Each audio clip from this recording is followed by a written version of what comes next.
हाँ students, good afternoon everyone. देखिए बेटा, आज की क्लास में नया चैप्टर स्टार्ट करने जा रहे हैं, इलेक्ट्रोकेमिस्ट्री, विद्युत रसायन।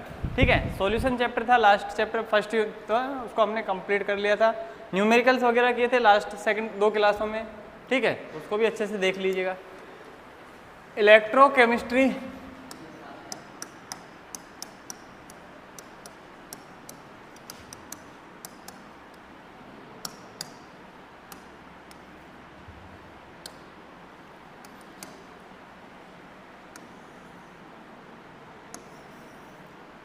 विद्युत रसायन है ना, विद्युत रसायन भी बोल देते हैं इसको। ठीक है,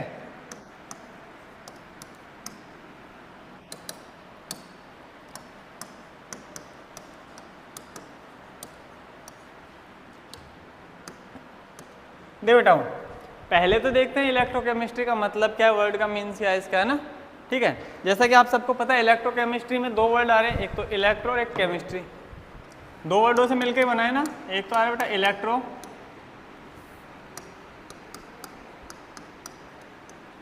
दूसरा आ रहा है केमिस्ट्री, है ना। ठीक है, एग्जैक्टली क्या है, एक तो विद्युत से रिलेटेड है और एक केमिस्ट्री यानी रसायन से रिलेटेड है।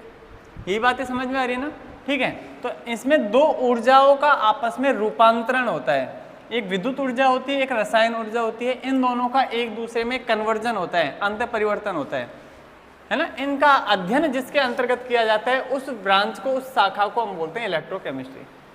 इलेक्ट्रोकेमिस्ट्री रसायन विज्ञान की, मतलब विद्युत रसायन जो है ना, वो रसायन विज्ञान की वह शाखा है जिसके अंतर्गत विद्युत ऊर्जा तथा रासायनिक ऊर्जा का अंत परिवर्तन यानी एक दूसरे में परिवर्तन का अध्ययन किया जाता है।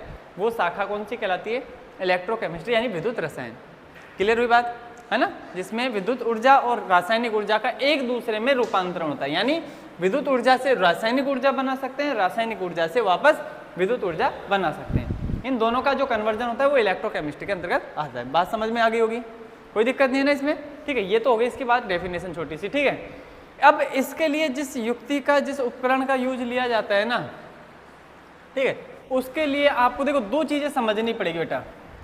सबसे पहले तो क्या है ना कि रसायन या विद्युत धारा की जब भी बात करते हैं ना, तो विद्युत धारा का मतलब, या विद्युत धारा का रासायनिक ऊर्जा, रासायनिक ऊर्जा का विद्युत ऊर्जा, ऐसे बोल रहे हैं ना, मतलब विद्युत धारा आ रही है, तो विद्युत धारा का प्रवाह जो होता है ना, वो चालकों में होता है। ये बात आप जानते होंगे। इसका जो फ्लो होता है वो किस में होता है बेटा? चालक में, डेट मीन्स कंडक्टर्स। ठीक है, चालकों के द्वारा ही क्या होता है भाई, चालक कहते ही किसे हैं? जो विद्युत ऊर्जा का प्रवाह करते हैं। जो विद्युत ऊर्जा का प्रवाह करते हैं उनको क्या कहते हैं बेटा? हम चालक। चालक क्या होते हैं? जो विद्युत धारा का प्रवाह करते हैं, जिनमें विद्युत धारा प्रवाहित होती है, उन सबको क्या कहते हैं हम? चालक। और कुचालक, इंसुलेटर किसे बोलते हैं बेटा? विद्युत ऊर्जा का प्रवाह, मतलब प्रवाह नहीं होने देते, रोक देते हैं, उसको ब्लॉक कर देते हैं, यही है ना। ठीक है, हमारा कुचालक से कोई लेना देना नहीं है, हम तो विद्युत ऊर्जा की बात कर रहे हैं, डेट मीन्स चालक तो होना ही होना चाहिए। बात सही है कि नहीं है? हम बात कर रहे हैं जिसकी, तो उसके अंतर्गत ये बात तो समझ में आ रही है हमें, कुचालकों की तो बात हम करेंगे ही नहीं। किसकी बात करेंगे? चालकों की। अरे विद्युत ऊर्जा का रूपांतरण देख रहे हैं, डेट मीन्स चालकों की बात करनी है हमें। अब चालकों में भी समझो बेटा, देखो चालकों की भी अंदर बात करें ना, तो इसमें भी 2 प्रकार के चालक होते हैं। एक तो मेटेलिक यानी धात्विक,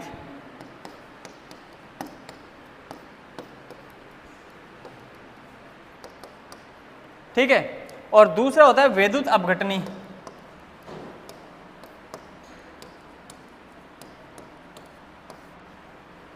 ठीक है, इलेक्ट्रोलिटिक 2 टाइप्स के होते हैं, एक धात्विक होता है और एक विद्युत अपघटनी चालक होते हैं। चालक कितने प्रकार के?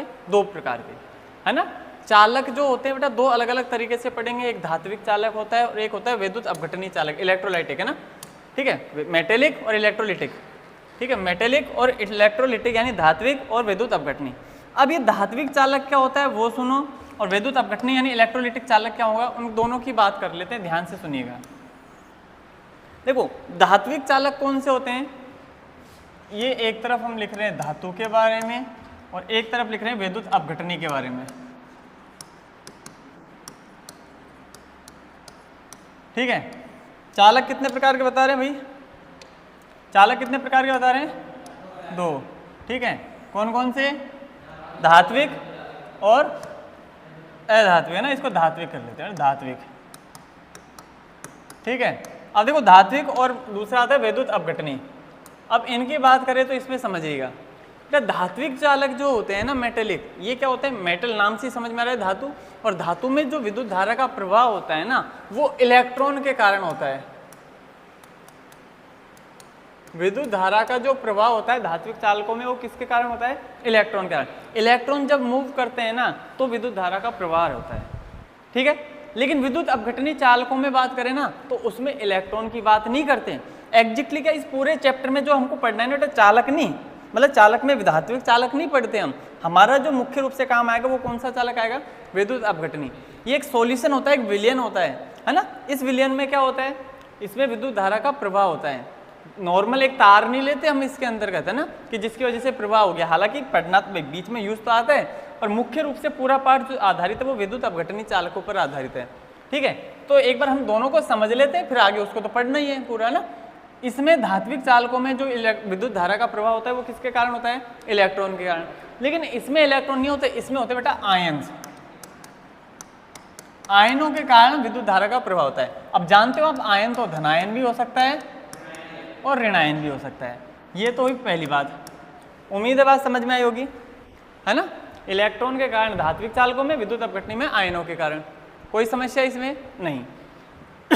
दूसरी बात करते हैं अब इसमें, देखो सुनना ध्यान से। इस धात्विक चालक में ना जो पदार्थ होता है ना बेटा, पदार्थ का अपघटन नहीं होता है। मतलब जैसा वायर आपने यूज किया होगा वो वैसा ही रहेगा, ठीक है। ये जैसे जितने भी वायर आपको दिखाई दे रहे हैं, अरे लाए थे उस टाइम से लेके अब तक ऐसे थोड़ी टूट टूट के निकल गए होंगे, है ना। वो देखो ताप आपके आधार पर वो चीज़ें अलग है कि ठीक है, कोई मान लो जल गया होगा, वो बात अलग है ना, उसकी बात नहीं कर रहे। नॉर्मली ऐसे थोड़ी विद्युत धारा जहाँ से प्रवाहित हो रही है तो धीरे धीरे कम होता जाएगा, ऐसा तो नहीं होता ना, ठीक है। तो ये क्या होता है, इसमें पदार्थ का कोई अपघटन नहीं होता। लेकिन विद्युत अपघटनी में पदार्थ का अपघटन होता है। इसमें पदार्थ का अपघटन होता है, डिकम्पोज होता है भाई। ये डिकम्पोज का मतलब क्या है? ये टूट टूट कर इसी से आयन बनते हैं और उन आयनों का ही फ्लो होता है। धीरे धीरे उसमें या तो कमी होगी, है ना भाई। डिकम्पोज होने का मतलब, टूटने का मतलब यही कमी होगी, ठीक है। इसमें ऐसा नहीं है, ये पदार्थ का अपघटन नहीं होता क्योंकि इसमें इलेक्ट्रॉन का होता है। इसमें आयन, और आयन किससे बनता है? उस पदार्थ के टूटने से बनेगा, ठीक है। देन इसके बाद आगे बात करें बेटा, ताप के प्रभाव की बात करते हैं। वेरी इंपॉर्टेंट है जो पॉइंट है इसमें, है ना। सुनिएगा ध्यान से। देखो धातुओं में ताप बढ़ाने पर बताओ चालक, मतलब इलेक्ट्रिसिटी का जो प्रभाव होता है वो ज्यादा होता है कि कम होता है? धातुओं में पूछा बेटा, ताप बढ़ाने पर मतलब धातु की चालकता कम होती है कि ज्यादा होती है? चालक का जो गुण होता है वो बढ़ता है कि कम होता है? तो धातुओं में अगर आपने पढ़ा होगा तो इनमें ताप बढ़ाने पर जो चालक का गुण होता है ना, वो क्या होता है बेटा? कम होता है, विद क्रमानुपाती रिलेशन रखता है ना। ताप बढ़ाने पर इनमें जो चालक मतलब इलेक्ट्रॉन के प्रवाह की जो दर होती है ना, चालन जो होता है ना, वो कम होने लग जाता है। जितना ज्यादा ताप उतना ही उसमें चालकता का जो गुण है ना, इसका चालक का जो गुण है वो कम हो जाएगा। क्या ये बात समझ में आ रही है आपको, है ना। अब क्यों होता है कम, वो सुनिएगा ध्यान से। देखो मेटल्स में क्या होता है कि जितने भी यहाँ बने हुए होंगे ना भाई, सारे के सारे मेटल्स के ये अणु परमाणु जो भी आपको दिख गए होंगे। अब आपने क्या किया बेटा? टेम्परेचर बढ़ाया।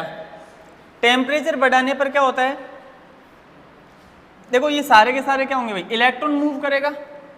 टेम्परेचर बढ़ाओगे तो वहां से इलेक्ट्रॉन निकल के जाएगा, ठीक है, वो तो होगी बात। लेकिन उस जगह खाली जगह हो जाएगी, जिसको हम होल कहते हैं, होल ही कहते हैं, या कर्नल के नाम से भी जानते हैं। कर्नल या होल क्या होता है बेटा? वही इलेक्ट्रॉन के निकलने के बाद जो धनायन वाला या रिक्त स्थान बचता है उसको क्या कहते हैं हम? कर्नल कहते हैं। इलेक्ट्रॉन गया मतलब पॉजिटिव बच रहा है, उसको कर्नल कह रहे हैं, होल कह देते हैं, ठीक है। तो ऐसे होल जनरेट होते हैं, ये बात सही है। तो टेम्परेचर बढ़ाया तो ज़्यादा होल बनेंगे। अब इन होलों के बीच में क्या होता है बेटा? ताप की वजह से ना, देखो होल तो गति कर नहीं सकते, इलेक्ट्रॉन कर गए गति तो करने दो उनको, लेकिन ये होल अपनी जगह पर ऐसे कैसे पड़े रहेंगे। और दूसरी जगह यहाँ भी होंगे, कहीं इस जगह भी क्रिएट हुआ होगा, है ना। इस जगह भी क्या हुआ? वो होल बना होगा इस तरीके से, सही है। यहाँ भी वो कर्नल टाइप में बना है, ये कर्नल रहा है होल, ठीक है। अब होता है क्या बेटा? ये टेम्परेचर देने पर ये जा तो नहीं सकते, पर अपनी जगह पर वाइब्रेट करने लग जाते हैं, कंपन करने लगते हैं। है ना, एक जगह पर इस तरीके से कंपन करने लगते हैं। तो ये क्या करते हैं, अब बीच में एक लेयर क्रिएट कर लेते हैं बीच, या यूँ घूमते हैं ना, तो इलेक्ट्रॉन इस तरफ से इस तरफ गुजर नहीं पाता भाई, इन होल्स के कंपन की वजह से ही मूव करते रहते हैं, इलेक्ट्रॉन टकरा के इसी तरफ रह जाएंगे, आगे मूव नहीं कर पाएंगे। क्या कह रहे हैं बेटा मैं, कर्नल्स होते हैं, कर्नल्स में कंपन उत्पन्न होता है, ताप बढ़ाने पर कंपन उत्पन्न होगा, जिसकी वजह से एक लेयर सी जनरेट कर दी इन्होंने कि इलेक्ट्रॉन की जो गति थी वो रुक गई आगे जाने पर। जब इलेक्ट्रॉन का प्रवाह रुक गया, एक तरीके से देखा जाए ना, तो आप यूँ कह सकते हो इसका प्रतिरोध बढ़ गया, बीच में जो अवरोध आ रहा है वो बढ़ गया। मतलब चालकों में जब ताप बढ़ाते हैं ना तो प्रतिरोध बढ़ता है। क्यों बढ़ता है, कंपन हो जाता है इनके अंदर कर्नल में, तो कर्नल में कंपन के कारण इसका प्रतिरोध बढ़ेगा, प्रतिरोध बढ़ेगा तो इलेक्ट्रॉन, भाई सीधी बात है, चालन का जो गुण होगा वो क्या हो जाएगा, कम हो जाएगा। लेकिन इधर बात करें ना, इधर ऐसा नहीं है, इसमें क्या होता है बेटा, जितना ताप दोगे उतने ज्यादा आयन बनेंगे। ताप देने पर पदार्थ टूटेगा तो वो आयन बनाएगा, धनायन और ऋणायन। आयन जितने ज्यादा बनेंगे, देखो ताप बढ़ाया आपने, ताप बढ़ाने से क्या हुआ, आयन भी बढ़ गए, आयन भी ज्यादा हो गए, जितने आयन बनेंगे तो चालक का गुण भी उतना ही ज्यादा होगा। मतलब मैं सीधा सीधा कह सकता हूं कि ताप जो है ना वो समानुपाती होता है किसके, चालक के या जिनके चालन के, किसके, विद्युत अपघटनी में। तो तीसरा पॉइंट इंपॉर्टेंट है, ताप का रिलेशन, ध्यान रखिएगा, है ना। धातुओं में क्या होता है, ताप बढ़ाने पर उसके चालक का जो गुण होता है वो कम हो जाता है, उसमें बढ़ता है। उम्मीद है इतनी बातें समझ में आई होगी। पहले इसको नोट डाउन कर लेते हैं, फिर आगे पढ़ेंगे हम, ठीक है। चैप्टर का नाम लिख लीजिए, इलेक्ट्रोकेमिस्ट्री, विद्युत रसायन। चैप्टर नंबर 2 है बेटा ये ना, विद्युत रसायन। इसकी परिभाषा लिखिए, रसायन विज्ञान की वह शाखा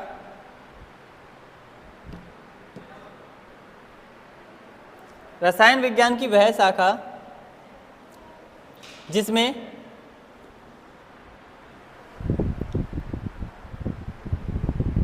रासायनिक ऊर्जा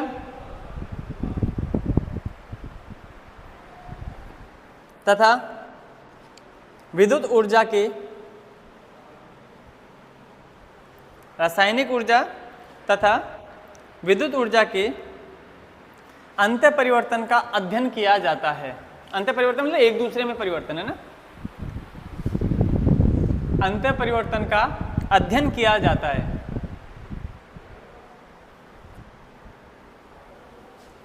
उसे विद्युत रसायन कहते हैं।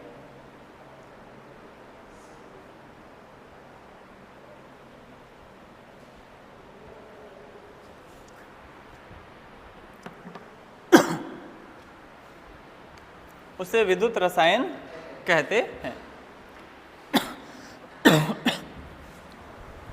लाइन चेंज करके लिखो, विद्युत रासायनिक सेल, हेडिंग टाइप में लिख लेना ना, विद्युत रासायनिक सेल। बस 2 लाइन लिखवा देता हूँ, फिर इसी पे आते हैं। विद्युत रासायनिक सेल, देखो विद्युत रसायन तो वो युक्ति हो गई, मतलब ये पूरी है ना अपने पास सब्जेक्ट हो गई, लेकिन इसमें जिस युक्ति से इनका कन्वर्जन करते हैं वो सेल बन जाएगा, विद्युत रसायन सेल बोल देंगे उसको। भाई सेल क्या हुआ कि जिस युक्ति से, जिस उपकरण से आप इनका कन्वर्जन कर रहे हो वो सेल बन गया, और जिसके अंतर्गत पढ़ रहे हो वो अपना विद्युत रसायन हो गई, शाखा हो गई उसकी, है ना। तो इसकी डेफिनेशन लिख लो, वह युक्ति जो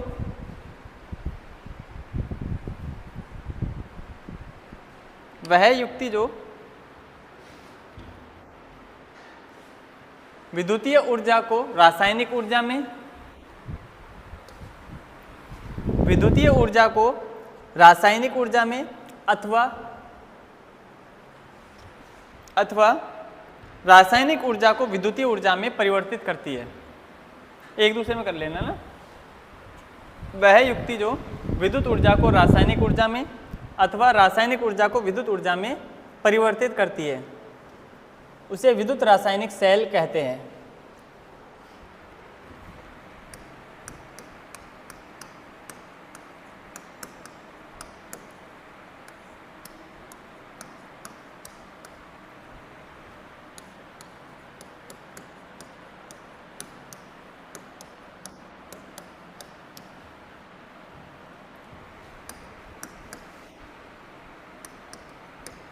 ठीक है, लाइन चेंज कर लिखना। ये 2 प्रकार के होते हैं,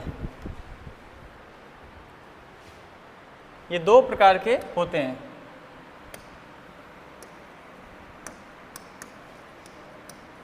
दोनों के नाम लिख लो, बाकी डिटेल में बाद में पढ़ेंगे।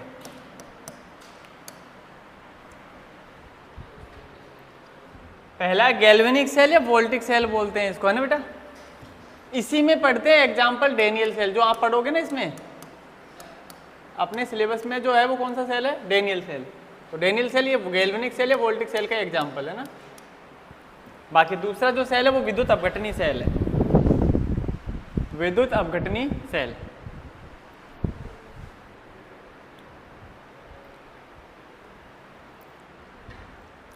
अब ये क्या होते हैं, कैसे होते हैं, क्यों पढ़ रहे हैं इनको भाई, वो बाद में डिस्कस करेंगे ना।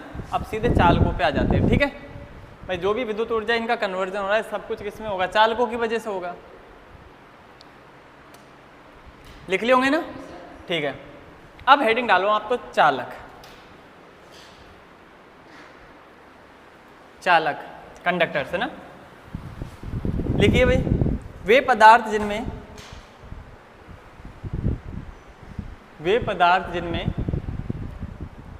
विद्युत धारा का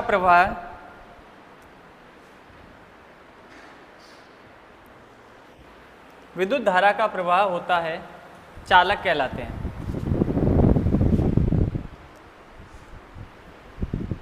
विद्युत धारा का प्रवाह होता है चालक कहलाते हैं।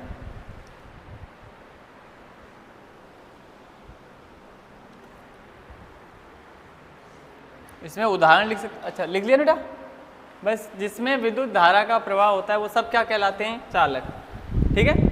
इसका एग्जाम्पल लिख लो इसमें उदाहरण में। धातु, तुम्हें तो पता है धातु तो सब चालक होती है। धातु,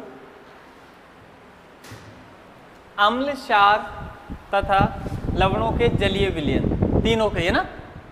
अम्ल, क्षार तथा लवणों के जलीय विलयन, ये भी उदाहरण है।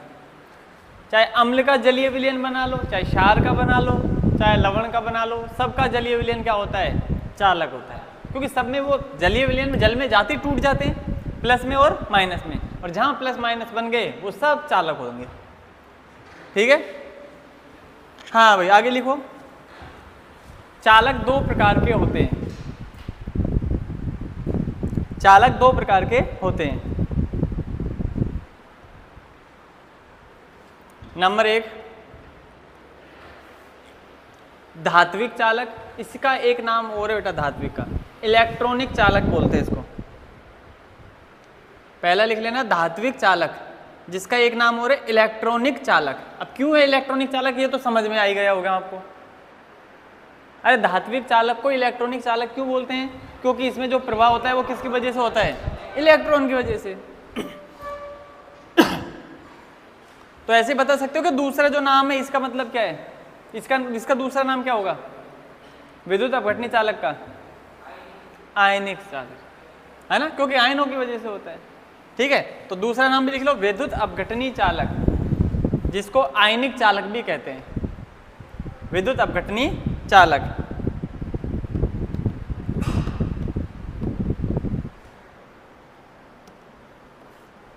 अब क्या करते हैं बेटा, इनको दोनों का अलग अलग ना लिख करके एक साथ इस तरीके से लिख लेंगे अपन, है ना, डिफरेंशिएट टाइप में। अंतर भी हो जाएगा, इनके बारे में समझना भी हो जाएगा, सही है ना। तो आप इस तरीके से टेबल बनाओ, पहले तो लिख दो धात्विक चालक, दूसरे में लिख दो विद्युत अपघटनी चालक, बराबर दो भागों में बांट लो ना।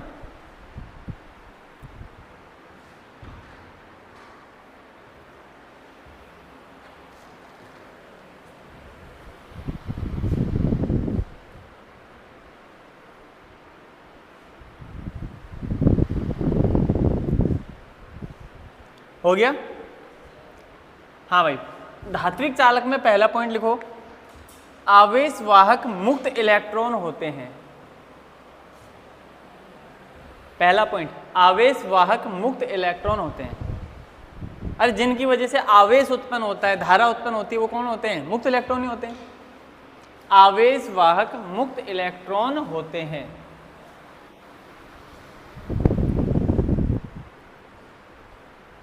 लिख दिया।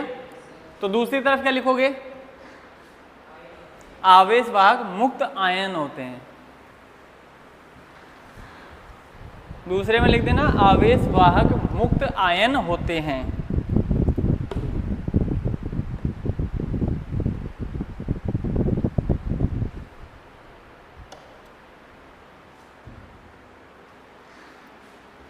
अब सुनो भाई सेकंड पॉइंट, डिफरेंशिएट टाइप में बात कर रहे हैं ना, इधर सुनो, इसमें कोई रासायनिक परिवर्तन नहीं होता, इलेक्ट्रॉन जाते हैं वो जैसा है वो वैसा ही रहेगा, पर इसमें तो क्या है आयन वगैरह जाएंगे तो रासायनिक परिवर्तन होता है। तो इसमें सेकंड पॉइंट लिख दो, कोई रासायनिक परिवर्तन नहीं होता है, कोई रासायनिक परिवर्तन नहीं होता है। तो दूसरी तरफ अपने आप ही लिख दो, रासायनिक परिवर्तन होता है।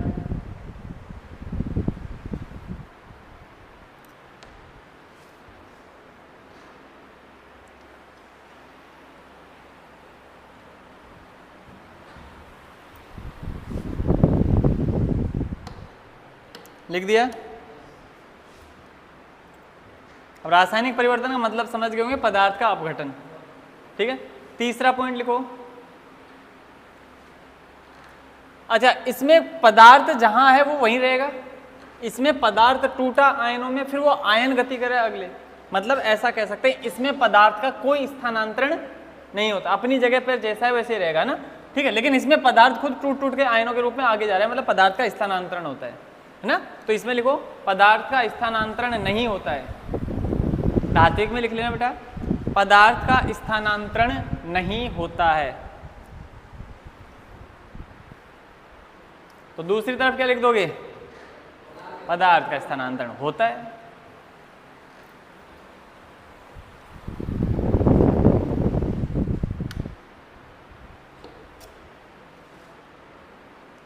लिख दिए।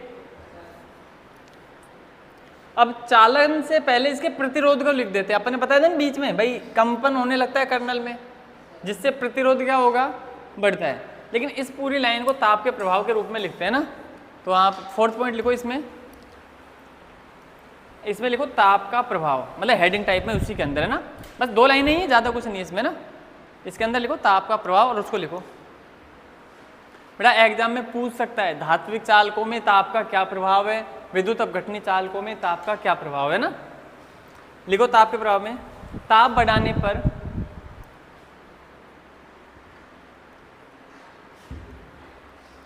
पर धातुओं में पाए जाने वाले कर्नल, ब्रैकेट में होल लिख लेना, धातुओं में पाए जाने वाले कर्नल है ना, होल को कहते हैं प्लस वाले को, इलेक्ट्रॉन निकल के गया होगा ना उस जगह को बोल रहे कर्नल लिख लिया क्या, ब्रैकेट में होल है ना, ठीक है, यानी धनावेश वाला। धातुओं में पाए जाने वाले कर्नल, यही लिखा है देखो, अभी तक तुमने ताप बढ़ाने पर धातुओं में पाए जाने वाला कर्नल, यहां तक लिखा है ना। कर्नल में कंपन उत्पन्न होता है, कर्नल में कंपन उत्पन्न होता है, जिससे धातु का प्रतिरोध बढ़ जाता है।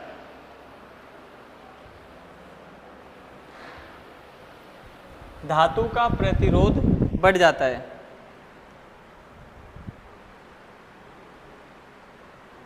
अतः चालक के गुण में कमी आती है। अतः चालक के गुण में कमी आती है।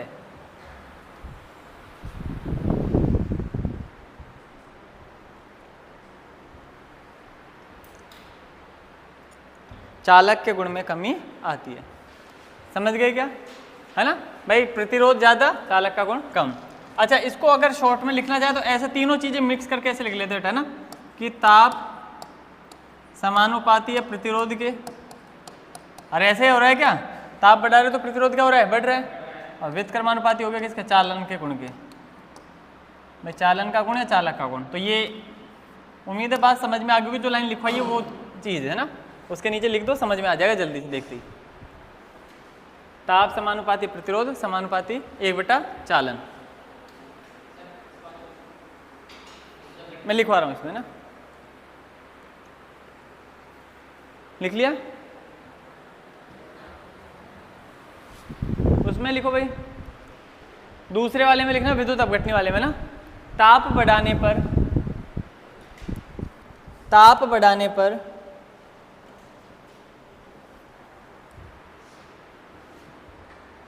प्रतिरोध का मान घटता है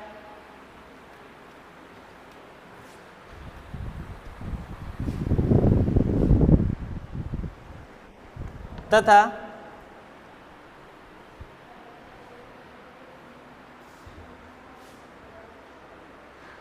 आयनों की संख्या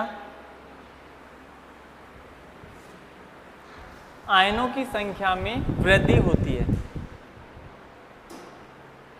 आयनों की संख्या में वृद्धि होती है, मतलब ज्यादा आयन बनेंगे ताप बढ़ाने पर, जिससे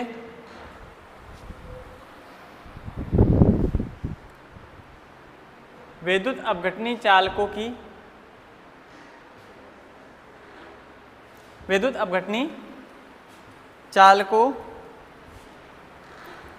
चालक के गुण में वृद्धि होती है ना, चालक के गुण में वृद्धि होती है,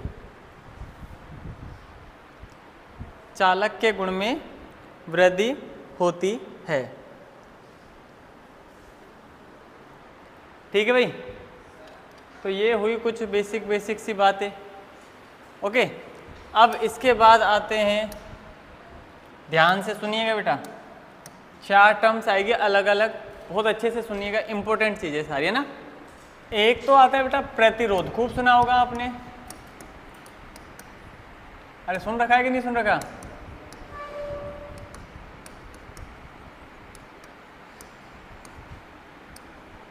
आर से लिखते हैं, है ना।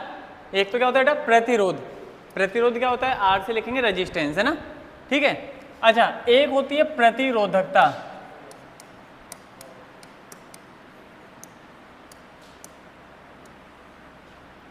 या फिर इसी को है ना इसके हिसाब से बोलते थे विशिष्ट प्रतिरोध।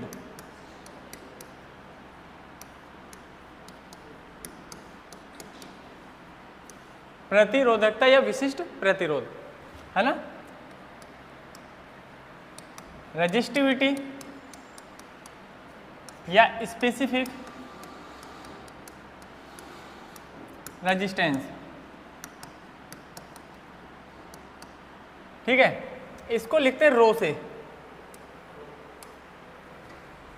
ठीक है, अच्छा, इसके बाद में अगली टर्म जो आती है बेटा वो आती है चालकत्व।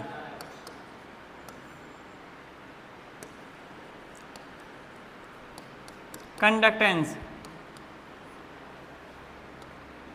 है ना, चालकत्व यानी कंडक्टेंस। इसको बेटा अपन डिनोट करेंगे जी के साथ। ठीक है, चालकत्व को किससे डिनोट करेंगे? जी के साथ। और चालकत्व से जो निकल के आएगी वो आएगी बेटा चालकता, और इसी को बोलते हैं विशिष्ट चालकत्व, है ना। इसी का नाम क्या रखेंगे? विशिष्ट चालकत्व। ठीक है, इसको वैसे आप फिजिक्स में पढ़ते हो ना तो सिग्मा से डिनोट करते हो, लेकिन अब अपनी केमिस्ट्री में सिग्मा नहीं लिखते, कप्पा के रूप में लिखते, के से डिनोट करते, कप्पा बोलते हैं इसको ना, सिग्मा से डिनोट नहीं करेंगे अपन। ठीक है, फिजिक्स में जब भी पढ़ोगे ना बेटा इसको विशिष्ट चालकत्व चालकता को, तो इसको सिग्मा से डिनोट करोगे आप। ठीक है, पर अपने केमिस्ट्री में कप्पा की फॉर्म में चलेगा। ठीक है, तो सिग्मा या कप्पा एक ही बात है, बस वो फिजिक्स के फॉर्म में या केमिस्ट्री के फॉर्म में यूज कर लेते हैं। ठीक है,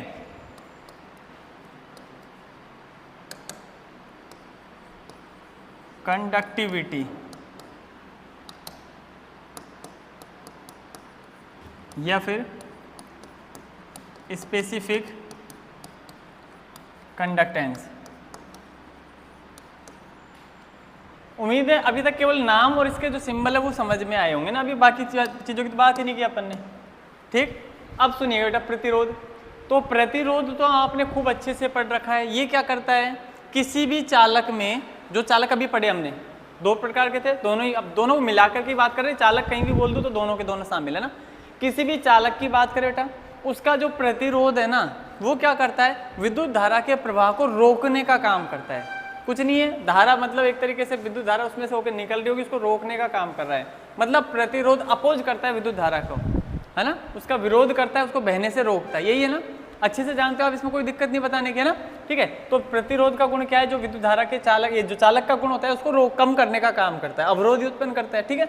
और आप ये बात सब जानते हो, आर जो होता है ना प्रोपोर्शनल टू होता है चालक तार की लंबाई के, है ना, और इनवर्सली प्रोपोर्शनल होता है किसके, अनुप्रस्थ काट क्षेत्रफल के, सही है ना, ठीक है। दोनों को मिक्स कर दे तो R proportional to L upon A आ जाता है, सही है। और यहाँ प्रोपोर्शनल को हटाते हैं तो एक कांस्टेंट आता है रो एल बाई ए,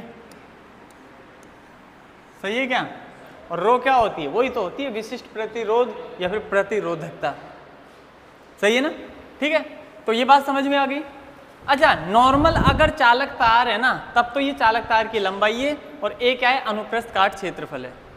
लेकिन चालक कितने प्रकार के थे, 2 प्रकार के, एक तो सिंपल धात्विक चालक था जिसमें कोई दिक्कत नहीं है, दूसरा चालक कौन सा था, विद्युत अपघटनी। उसके अंदर क्या बेटा सीधा सीधा तार नहीं होता, एक सॉल्यूशन होता है, इस तरीके से एक कंटेनर होगा जिसके अंदर कोई विद्युत अपघट्य भरा जाएगा और 2 इलेक्ट्रोड लगाए जाएंगे। तो अब इसके अंदर ये एल और ए क्या लें, तो इसमें जो एल होता है ना लंबाई, वो होती है बेटा दोनों इलेक्ट्रोडों के बीच की दूरी। इसमें जो ये लंबाई होती है ना, ये तो क्या होती है, दोनों इलेक्ट्रोडों के बीच की दूरी, इसको तो कहते हैं हम लंबाई एल। और इसका जो अनुप्रस्थ काट क्षेत्रफल होगा किसी भी इलेक्ट्रोड का, दोनों सेम ही ले रहे हैं ना, उसको डिनोट करेंगे ए से। मतलब इलेक्ट्रोड है वो कुछ इसी शेप में होगा, बेलनाकार आकृति में होगा, उसको हम कह रहे हैं इसका अनुप्रस्थ काट क्षेत्रफल। ये बात समझ में आई आपको, क्या कह रहा हूँ मैं, वापस सुन लेना बेटा कि एल और ए वैसे तो समझ में आ गई, चालक तार की लंबाई है और चालक तार का अनुप्रस्थ काट क्षेत्रफल है। लेकिन अगर विद्युत अपघटनी चालक है तो उसमें क्या होता है, दोनों इलेक्ट्रोडों के बीच की दूरी तो एल होती है और इलेक्ट्रोड का जो अनुप्रस्थ काट क्षेत्रफल आता है ना वो ए होता है, समझ गए, ठीक है। तो ये एल और ए दोनों के रूप में रिप्रेजेंट किया जाएगा। तो यहां से ये बातें समझ में आ गई होगी आपको। हाँ बेटा, प्लेट छड़ इस तरीके से धात्विक छड़, जैसे ये पेन अपने पास ऐसी छड़ है, तो इसका जो अनुप्रस्थ काट क्षेत्रफल होगा ना वो रखेंगे। कुछ भी लो उसका क्षेत्रफल तो आएगा ना, अनुप्रस्थ काट क्षेत्रफल का ना, ठीक है, तो उसका क्षेत्रफल लिया जा रहा है। क्लियर है यहाँ तक की बात है, ठीक है। अब चलते हैं प्रतिरोधकता पर, ठीक है। देखो प्रतिरोधकता को यहीं से डिनोट करेंगे, मतलब रो की वैल्यू निकालनी, तो रो की वैल्यू कैसे निकालोगे, रो बराबर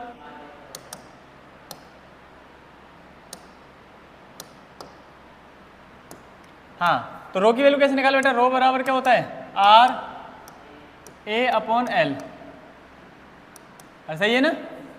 रो की वैल्यू निकालोगे तो आर ए अपॉन एल, ये निकल के आएगा, ठीक है। इसको डिनोट ऐसे करते हैं कि मान लो आपके पास में जो अनुप्रस्थ काट है ना, इसका क्षेत्रफल किसका, इलेक्ट्रोड का। अब इलेक्ट्रोड ले लो चाहे चालक तार ले लो, उसका जो अनुप्रस्थ काट क्षेत्रफल है, क्षेत्रफल उसका, वो तो ले लेते हैं हम 1 सेंटीमीटर स्क्वायर। देखो नॉर्मली क्या होता है ना, इनके बीच की डिस्टेंस मीटरों में नहीं होती, आप चाहो तो मीटर यूनिट लिख सकते हो, उससे कोई फर्क नहीं पड़ता, बट हम क्या सेंटीमीटर की फॉर्म में लेते हैं क्योंकि पास पास ही रहते हैं, ठीक है। तो यूनिट हमेशा सेंटीमीटर काम में लेंगे, बाकी आप चाहो तो मीटर लिखो, कोई इशू नहीं है, ऐसा ना।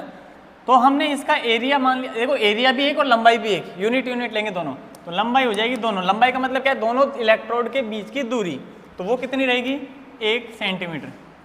अगर ऐसा है तो उस केस में ये दोनों 1 1 हो गए, तो रो किसके बराबर हो गया, अरे रो किसके बराबर हो गया, आर के, सही है। मतलब ऐसा कह सकते हैं हम कि अगर कोई ऐसा सेटअप आपके पास में कि 2 इलेक्ट्रोडों के बीच की दूरी 1 सेंटीमीटर हो और उस इलेक्ट्रोड का अनुप्रस्थ काट क्षेत्रफल 1 सेंटीमीटर स्क्वायर हो, तो इस पूरे सॉल्यूशन का, इस विलयन का, भाई विलयन ही ना पूरा चालक यहाँ, इस विलयन का जो प्रतिरोध होगा वही प्रतिरोधकता कहलाएगा, सही है भाई। ए और एल की वैल्यू दोनों 1 1 रख दी, तो इसके जो पूरा सॉल्यूशन लिया है ना हमने, विद्युत अपघटनी चालक, इस पूरे विद्युत अपघटनी चालक का जो प्रतिरोध होगा आर, वही क्या होगा, विशिष्ट प्रतिरोध, मतलब उसको क्या कहेंगे बेटा, विशिष्ट प्रतिरोध बोल दो या प्रतिरोधकता बोल दो समझ गए। पर उसके इसमें आपको ए का और एल का मान 1 1 होना चाहिए, ये अलग हो गए तो कुछ अलग वैल्यू निकल के आएगी फिर, है ना, सही है यहाँ तक, कोई दिक्कत इसमें। चलो तीसरे चलते हैं, चालकत्व में। चालकत्व क्या होता है बेटा, चालकत्व जो होता है ना वो प्रतिरोध का विपरीत होता है, अपोजिट होता है, व्युत्क्रम होता है। चालकत्व जो जी है ना कंडक्टेंस, कंडक्टेंस क्या होता है? रेजिस्टेंस का अपोजिट। देखो सेम है ना, इसमें आपको मिलेगा वर्ड में एंस एंस करके, इंग्लिश में मिल जाएगा, हिंदी में थोड़ा अजीब सा, इधर तो हिंदी में दोनों सेम आएगा है ना, पर इधर आपको हिंदी में तो नहीं मिलेगा, पर इंग्लिश का वर्ड है ना रेजिस्टेंस कंडक्टेंस, वो एंस एंस ये एक दूसरे के अपोजिट होते हैं। ठीक है, एक दूसरे के क्या होते हैं? अपोजिट होते हैं। मतलब चालकत्व जो होगा ना जी का मान वो आर का व्युत्क्रम होगा 1/r। वो क्या होगा? जी बराबर 1/r। बात समझ में आई? जी बराबर क्या होगा? 1/r। ऐसे ही चालकता की बात करें या विशिष्ट चालकत्व की बात करें, जो चालकता होती है ना बेटा वो प्रतिरोधकता, देखो रजिस्टिविटी, कंडक्टिविटी, वो वीटी वर्ड आ रहा है सेम सेम, तो ये एक दूसरे के अपोजिट होते हैं। क्या कह रहा हूं मैं? चालकत्व तो प्रतिरोध का व्युत्क्रम होता है और चालकता प्रतिरोधकता का व्युत्क्रम होता है। मतलब चालकता को किससे लिखा था? कप्पा से के से। ये क्या होगा? 1/ρ। ठीक है, प्रतिरोधकता का व्युत्क्रम वो क्या होगी बेटा? चालकता। क्या ये बातें समझ में आई क्या आपको? वापस सुन लेना। प्रतिरोध आप सब जानते हो क्या करता है? अवरोध उत्पन्न करता है, विद्युत चालकता को कम करता है, सही है। इसका व्युत्क्रम क्या है? चालकत्व। चालकत्व, अच्छा ये रोक रहा है तो ये क्या करेगा? बढ़ाएगा। मतलब चालकत्व ज्यादा तो विद्युत धारा ज्यादा, चालकत्व कम तो विद्युत धारा कम। यहाँ क्या है? घटाता है। मतलब प्रतिरोध ज्यादा तो विद्युत धारा कम हो जाएगी, प्रतिरोध कम होगा तो विद्युत धारा ज्यादा हो जाएगी। इधर चले प्रतिरोधकता में। प्रतिरोधकता को डेफिनेशन हमने इसी के फॉर्मूले से निकाल के यहीं से दिया है ना। एल और ए की लंबाई एक एक ले ली तो रो का मान जो होगा यानी उसका प्रतिरोध होगा ना विलयन का, वही उसकी प्रतिरोधकता कहलाती है। जबकि चालकता क्या बताया कि प्रतिरोधकता का जो व्युत्क्रम होता है 1/ρ, वो क्या निकल के आता है बेटा? चालकता। क्या यहां तक की बातें समझ में आई क्या आपको? अरे बेटा समझ में आई है ना। अब इनके मात्रकों की बात कर लेते हैं। सबसे पहले प्रतिरोध का मात्रक क्या होता है बताओ? ओम। अरे इसका मात्रक क्या होता है? यूनिट क्या होती है भाई? ओम। ओम को इस तरीके से लिख देते हैं या OHM करके लिख दें, हिंदी में ओम भी लिख सकते हो, वो एक ही बात है। ओम ओम, सही है ना, कोई दिक्कत नहीं है ना। ठीक, ये तो किसका मात्रक है? प्रतिरोध का। ये बताओ चालकत्व का क्या मात्रक होगा? तो चालकत्व क्या है? प्रतिरोध का उल्टा। तो इसका जो यूनिट होगी, इसका जो मात्रक होगा वो इसका उल्टा हो जाएगा, है ना। ये ओम था तो ओम का इनवर्स, और ओम इनवर्स को आप ऐसे भी बनाते हो बेटा, उसको उल्टा करके भी बना लेते हैं, वो इसी को आता है ना। बाकी ज़्यादातर केसों में तो यही मिलेगा आपको, ठीक है। 99% बुकों में पढ़ोगे तो यही मिलेगा। कुछ जगह आप इसको इस तरीके से पढ़ सकते हो, इसका मतलब ओम इनवर्स है और कुछ नहीं है ना, लिख लिया जाता है, बाकी कोई दिक्कत नहीं। बाकी लिखने में तो OHM लिख सकते हैं, इनवर्स लगा दो, इसमें क्या फ़र्क पड़ता है। तो उसको जैसे इसको उल्टा बनाया ना वैसे इसको भी उल्टा लिख देते हैं। क्या कह रहा हूँ बेटा? जैसे इसको उल्टा बनाया ना साइन को, जैसे इसको भी उल्टा करके लिख देते हैं। कैसे? MHO, OHM था ना, MHO करके म्यो। तो ओम इनवर्स बोलो या म्यो बोल लो, एक ही बात है, बस उसको लिखने का तरीका है वही है ना, ठीक है। तो ये यूनिट क्या होती है? कंडक्टेंस की होती है, यानी चालकत्व की होती है। समझ गए? ठीक है। जो प्रतिरोध का मात्रक था उसका विपरीत मात्रक चालकत्व का आएगा। तो इसमें ओम का उल्टा किया तो ओम इनवर्स। अब उस ओम इनवर्स को ऐसे लिखो चाहे ऐसे लिखो, और इसी को लिखने का तरीका ऐसा भी है, और म्यो भी लिख देते हैं ओम इनवर्स को, ठीक है तक। चलो तीसरा चलते हैं, प्रतिरोधकता या विशिष्ट प्रतिरोध पे। देखो बेटा, प्रतिरोधकता की बात करें, विशिष्ट प्रतिरोध की, इसकी यूनिट क्या होती है? तो यहीं से देख लो आप, इसकी यूनिट निकालनी है तो पहले तो क्या आएगा? ओम। अरे आर की यूनिट तो ओम आएगी, ऊपर आएगा। अच्छा अब अपन सेंटीमीटर में लेके चल रहे हैं, अभी मीटर लिख सकते हो, कोई इशू नहीं है ना, ठीक है। अभी मैं सेंटीमीटर ले रहा हूँ, तो ये सेंटीमीटर स्क्वायर बटा सेंटीमीटर, 1 सेंटीमीटर से 1 स्क्वायर कट गया, 1 बचेगा, तो ओम इंटू सेंटीमीटर। बाकी आप लिख लो, कोई दिक्कत नहीं है। क्या? ओम इंटू मीटर, एक ही फर्क, कोई फर्क नहीं पड़ता ना, बस वो दूरी हम सेंटीमीटर में लेंगे, इस वजह से सेंटीमीटर लिख रहे हैं। बाकी तो मीटर लिखो, किलोमीटर लिखो, किसको दिक्कत है तो सब दूरी की मात्रा, ठीक है। ये बात समझ में आ गई? ओम इंटू सेंटीमीटर और ओम इंटू मीटर लिख सकते थे, कोई दिक्कत है क्या? नहीं है ना इसमें प्रॉब्लम? हाँ भाई, यहाँ तक की चीजें सही है। चलो इसकी यूनिट बताओ, इसकी यूनिट क्या होगी? चालकता की या विशिष्ट चालकत्व की? तो इसकी यूनिट देख लो, इसका उल्टा कर दो। ओम का तो ओम इनवर्स कर दिया, और सेंटीमीटर का सेंटीमीटर इनवर्स कर दिया, सही है ना। अब एक इंपॉर्टेंट बात, बेटा इस ओम इनवर्स को एक यूनिट अलग और बोला जाता है सीमेंस, एस से डिनोट कर देते हैं उसको, है ना।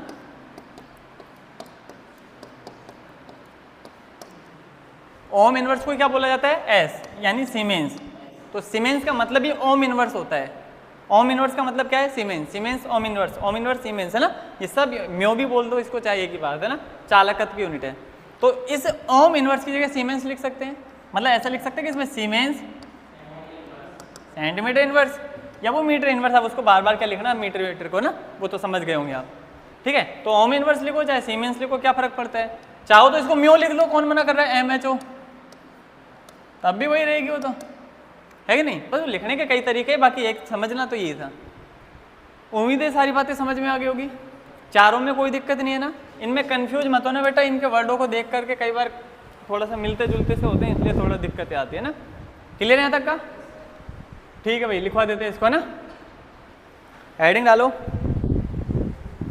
प्रतिरोध, प्रतिरोध। अच्छा बेटा इनकी इंग्लिश जरूर लिख लेना साथ में, है ना।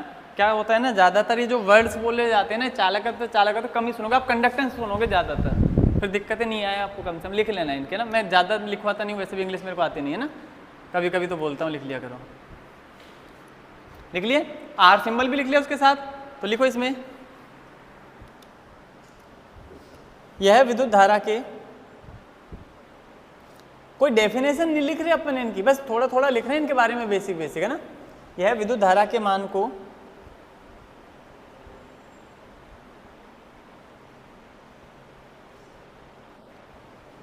कम करता है।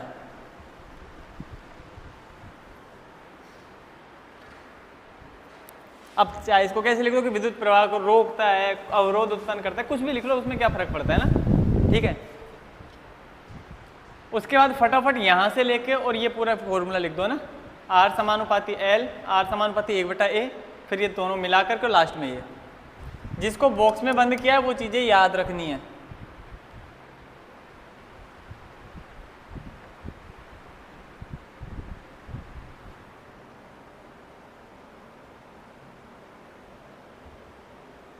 और ये बात जान दो, इसका आर का मान बेटा ओम के नियम से भी निकाल सकते हैं, वो ध्यान रख लेना। आर का मान ना, V बराबर क्या होता है IR, सही ना। तो आर का मान वहां से भी निकाल लेते हैं हम, कोई दिक्कत नहीं है ना। हो गया क्या, ठीक है। इसकी यूनिट लिख लो, मात्रक, अरे प्रतिरोध का मात्रक लिख लेना ओम, या फिर इस तरीके से ओम, है ना। वैसे ओम तो हिंदी में लिखना तो आपका आता ही है, इसको ही लिख लेना अब डायरेक्ट ही। OHM में लिखा करो, इसमें तो क्या हिंदी है ना। मीटर, तुम में से कौन बच्चा है जो ऐसे मीटर को इस तरीके से लिखता है, लिखता है कोई, सब ऐसे M बना देते होंगे ना, ठीक है। जो छोटा पड़ता है उसमें तो लिख लेते हैं ना, लाइक। हाँ हो गया, यूनिट लिख ली दोनों, ठीक है। सेकंड हेडिंग डालो, प्रतिरोधकता, प्रतिरोधकता। दूसरा नाम लिख लेना विशिष्ट प्रतिरोध, साथ में दोनों की इंग्लिश रो से रिप्रेजेंट करते हैं, ये ना सारा लिख लो फटाफट। हिंदी इंग्लिश दोनों नाम लिख लेना, रो से रिप्रेजेंट करते वो भी लिख लेना।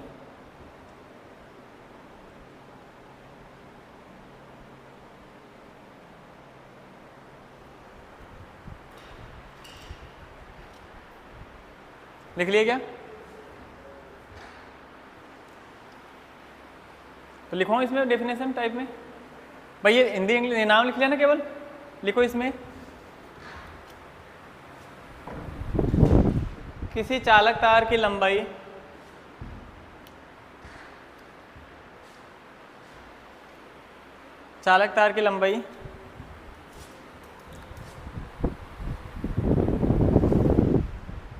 तथा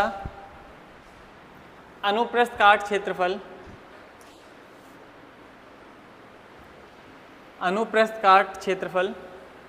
एक इकाई होने पर, अच्छा मतलब 1 सेंटीमीटर में लिखो तो 1 सेंटीमीटर, है ना, और मीटर में लिखो तो मीटर, तो इकाई लिख दी डायरेक्ट अपन ने ना। 1 इकाई होने पर उस चालक का प्रतिरोध ही,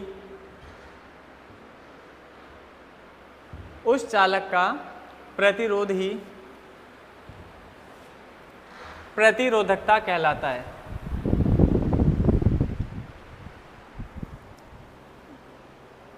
चालक का प्रतिरोधी प्रतिरोधकता कहलाता है।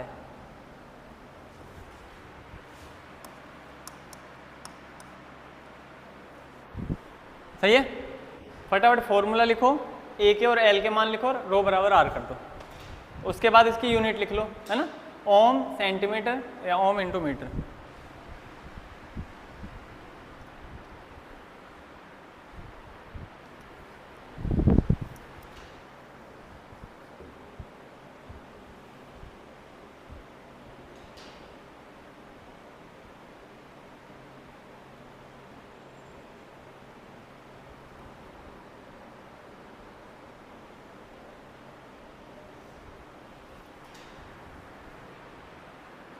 हो गया, ये यहाँ तक लिख दिया, यूनिट लिख दी इसकी, है ना। तीसरी हेडिंग डालो बेटा, चालकत्व। अपने इतना ही है, ज़्यादा नहीं है, शायद आपने फिजिक्स में ज़्यादा पढ़ रखा हो, मुझे नहीं आइडिया, है ना।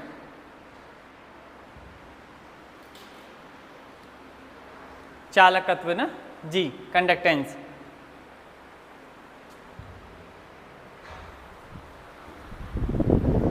हो गया,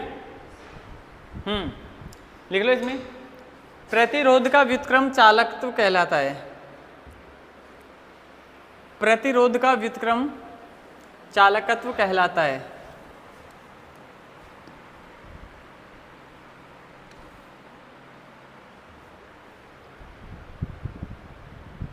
तो अब आप वैसे ही समझ गए, विद्युत धारा के मान को बढ़ाएगा, वो कम कर रहा था तो ये बढ़ाएगा, है ना, लिखवाने की जरूरत नहीं है वो चीज़ है, ठीक है। तो G बराबर 1/R लिख दो और इसकी यूनिट लिख दो, G बराबर 1/R और इसकी यूनिट लिख देना बेटा, यूनिट सारी लिखना जो जो लिखी है ना।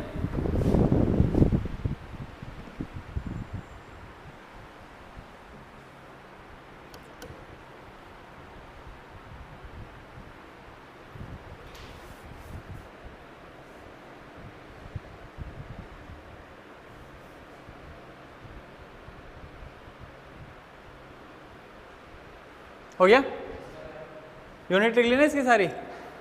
अगली हेडिंग डाल देना 4th नंबर की, चालकता या विशिष्ट चालकत्व।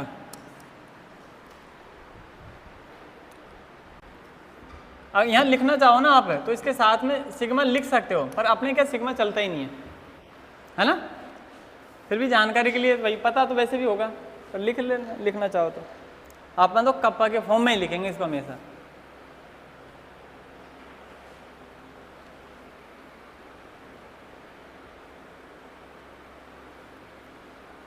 हो गया, हाँ भाई, नाम लिख लिया होगा ना इसका। चालकता या विशिष्ट चालकत्व की बात कर रहे हैं, तो लिख दो इसमें, प्रतिरोधकता का व्युत्क्रम, प्रतिरोधकता का व्युत्क्रम चालकता कहलाता है। प्रतिरोध का व्युत्क्रम चालकता कहलाता है। लिख दिए, फॉर्मूला लिख देना, K बराबर 1/ρ, K बराबर 1/ρ। इसकी यूनिट लिख देना बेटा, मात्रक, तीनों ही लिख लो, है ना। अब यहाँ मीटर नहीं लिखा, क्यों नहीं लिखा आप समझ गए होंगे, उसमें क्या बताना बार बार। सही है। तो ये चारों टर्म्स पता होनी चाहिए। इसके अलावा भी छोटी मोटी, जैसे मोलर चालकता क्या होती है, विशिष्ट चालकता क्या होती है, तुल्यांक की चालकता क्या होती है, वो चीज़ें और पढ़नी है हमको, वो कल की क्लास में डिस्कस करेंगे आगे ना। आज इतना ही पढ़ेंगे हम, ठीक है। ये चारों टर्म्स तो क्लियर हो गई ना बेटा, चारों में तो दिक्कत नहीं है ना। प्रतिरोध और चालकत्व, रेजिस्टेंस और कंडक्टेंस दोनों एक दूसरे के अपोजिट, रेजिस्टिविटी एंड कंडक्टिविटी एक दूसरे के अपोजिट, है ना, ठीक है। ओके, आज की क्लास यहीं समाप्त करते हैं बेटा, मिलेंगे नेक्स्ट क्लास में। Thank you.